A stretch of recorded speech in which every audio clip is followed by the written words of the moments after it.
quality एडुकेशना बोरै जागोन दा 1060टा जुदि ग्रेजुवेट पोस्टआनो खालि जानानै थायो हाई स्कुलाव मास्टारनि फिलआप खालामना बे स्कुलावलाय मा मोजां एडुकेशन जानांगौ बेलाय गासै आरोबाव माबाया पोस्ट ग्रेजुवेटआ गासै 72टा दङ फिलआप खालामबोआखै एकदम स्टिल दंबाय थायो एलपि स्कुलावबो दङ 984टा पोस्ट खालि दं दा बेफोरबायदि खालिखौ जोङो इमिडिएट फिलआप खालामनानै लानांगौ आरो बेसिकलि गासै माने बुंनो थांबा बर' मिडियाम स्कुलावनो दस्रा मिडियामाव नङा बर' मिडियामाव आरोखि बर' बिजोङाव दा बेफोर फिलआप खालामनांगौनि प्रसेसखौ दा लानाय जादों सिगां एलपि आरो एमइनिखौ फिलआप खालामनो थाखाय दा स्क्रुटिनि खालामबोबाय थादों भेरिफिकेसन जागासिनो दं दा 10-15 दिनसोनि गेजेराव भेरिफिकेसन खालामनायनि प्रसेसा जोबसिगोन आरो बे जोबनाय लोगो लोगो जोङो जानुवारिहालागै एपइन्टमेन्टखौ होनो हासिगोन मोनसेबो खालि दोननाय नङा दा गासै फिलआप खालामजोबगोन बेनि उनाव जानुवारिनि गेजेराव जेरैखि जाया नैबे 1060टा पस्टसो खालि दङ ग्रेजुवेट टिचारनि हाई स्कुलफोरनि बेखौबो फिलआप खालामनो थाखाय जानुवारियाव जोङो इन्टारभिउ फाथिगोन जानुवारियाव जों इन्टारभिउ फाथिगोन इलेक्शननि एसे सिगां नङाबा इलेक्शननि एसे उनावबो थांनो हागौ जायखिया प्रसेसखौ जों स्टार्ट खालामसै ग्रेजुवेटनि 1060टा आरो पोस्ट ग्रेजुवेटनि 72टा बे मोननै पोस्टखौ फिलआप खालामनायनि इन्टारभिउनि प्रसेस खालामनो बावैसोनो आङो मोनसे कमिटि बानायनानै होनो थाखाय माने प्रसेस खालामदों दा सोरखौ लानानै खालामजायो एलपि एमइनिया कमिटि बानायना होनानै बिसोर दा मावगासिनो दं आरो 10-15 दिनसोनि गेजेराव बिसोर फाइनाल माबाखौ होनो हासिगोन बे जासिगोन दा बेफोरबायदि जों फिलआप खालामलांनो हायोबा होमबाना स्कुलफ्राव मास्टारफोरनि क्राइसिसआ जोबगोन आरो मास्टारफोरनि सर्टेजआ जेला जोबगोन होमबासो जोङो स्कुलफोरखौ एसे मोजाङै छात्रफोरखौ फोरोंनो हानाय बे स्ट्रेंथआ जोंनाव फैफिनगोन दा सासे मास्टार बबेबा जायगायाव सासेल' मास्टार दं एलपि स्कुलफ्राव नायदो सासेल' मास्टार दं सरकारफ्रा जेरैबायदि खामानि मावनो होयो मास्टारफोरनो दा दुनियानि जगायन' खामानिखौ बे मास्टारफोरखौनो मावहोबाय थायो ओमफ्राय बे मास्टारफोरखौ मोजां रिजाल्ट खालामनो हायाबा सरकारा बांसिन बिसोरखौनो रायना राया सबसे रायजासिनग्रा होनबा मास्टारफ्रानो दस्रा डिपार्टमेन्टनि साख्रिआवलाफ्रा बारा नायजाया गोरलैसिनै रायनो हायो होनबा मास्टारफोरखौनो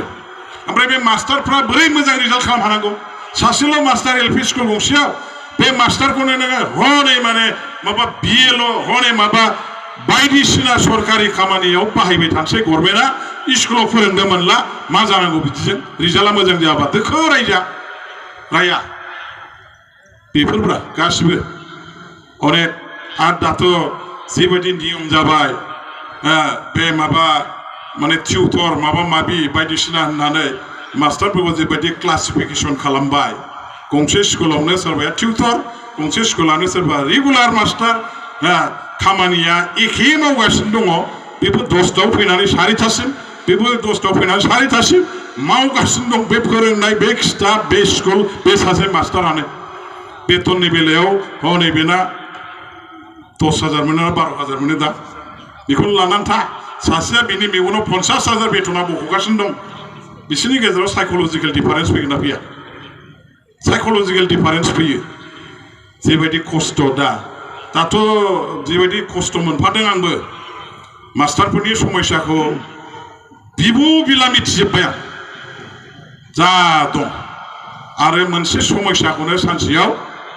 खमसे खम 20-25 बार आं रायलायबाय थानाङो खारन एस'सियेसननिफ्राय थांसै सानसेयावनो खनसे बे एखे बाथ्रा बे एस'सियेसना रायलायखांनाय बाथ्राखौ 1 घन्टानि उनाव 10-12 जन आरो ग्रुप फैबावसै बे एखे बाथ्रा आरो फैबावगोन 5 जनिया ग्रुप बे एखे बाथ्रा आरो 10 जनिया फैबावगोन खमसे खम मोनसे समस्याखौ आङो दा 20-25 बार रायलायबाय थानाङो सानसेयाव बानायबो मोनबाय आं दा आंगायनो मोनबाय आं दा एसे रायहरबायबो आं एसे मास्टार एस'सियेसनखौ दा नोंसोरखौ आं बुंसै नोंसोर बिदि दिगदारि खालामबाय थाबा नोंसिनि खामानिखौ आसाम गभर्नमेन्टआव हरफिनगोन होनना बुंदों आं दा आसाम गभर्नमेन्टआव हरफिनगोन आङो नोंसिनि खामानिखौ मावनाय नङा आं बिदि दिगदारि खालामबाय थाबा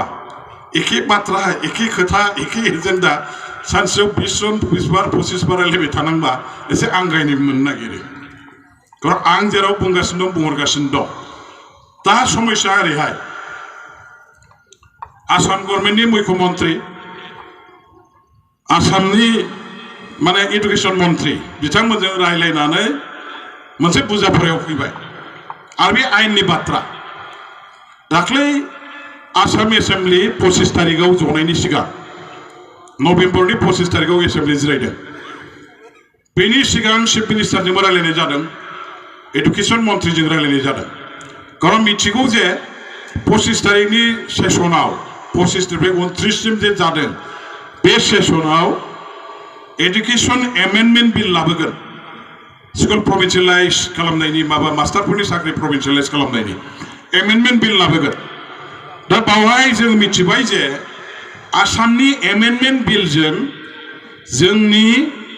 बर' मिडियाम स्कुलफोरनि खहा जानो थांगासिनो दं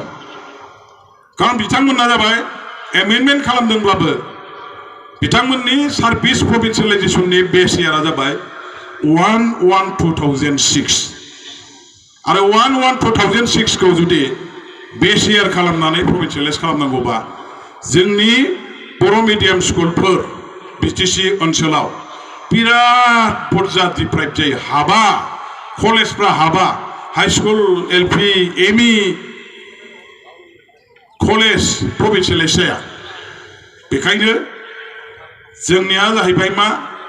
जोंनि ओनसोलाव आन्दलन जादों बे समाव आन्दलननि थाखाय हानि रेकर्ड मानसिफोरनाव गैया डिअफोफ्रा हा हरा सार्केल अफिसारफ्रा हा हरा इउ डाइस कड गैया 9-10 नि जबरदस्त बिगासिनो दं बे गैयाबा प्रभिन्सियेलाइज जाया अनेक समस्या दं दा बेखायनो जोङो होनबाय जे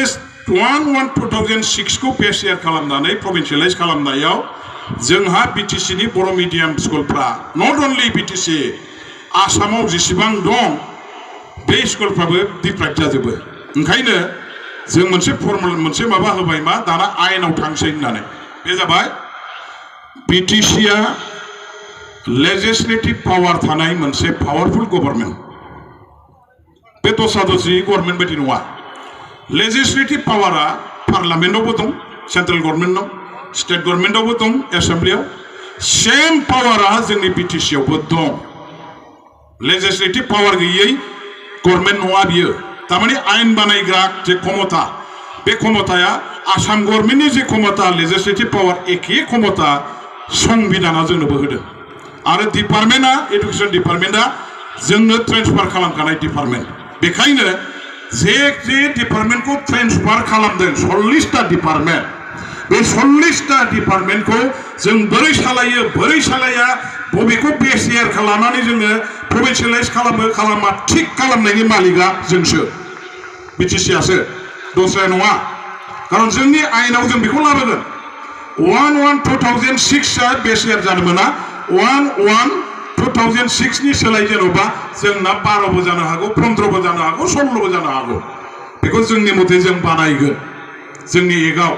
दा बेखौ नायनानै जों ओंखायनो होनबाय मा आसाम गभर्नमेन्टखौ बिटिसिआ जिहेतु लेजिस्लेटिभ पावार दं दैट मीन्स आयेनखौ जोंनो जोंनि मथे बानायनो हायो आरो डिपार्टमेन्टआ जिहेतु ट्रेन्सफार साबजेक्ट एडुकेशन डिपार्टमेन्टआ जेनि बेनिखायनो जोङो दा एडुकेशन डिपार्टमेन्टखौ सालायनायनि नामाव स्कुलफोरखौ कलेजफोरखौ प्रभिन्सियेलाइज खालामनायनि नामाव जों मोनसे आयेनखौ जोंनो बानायसै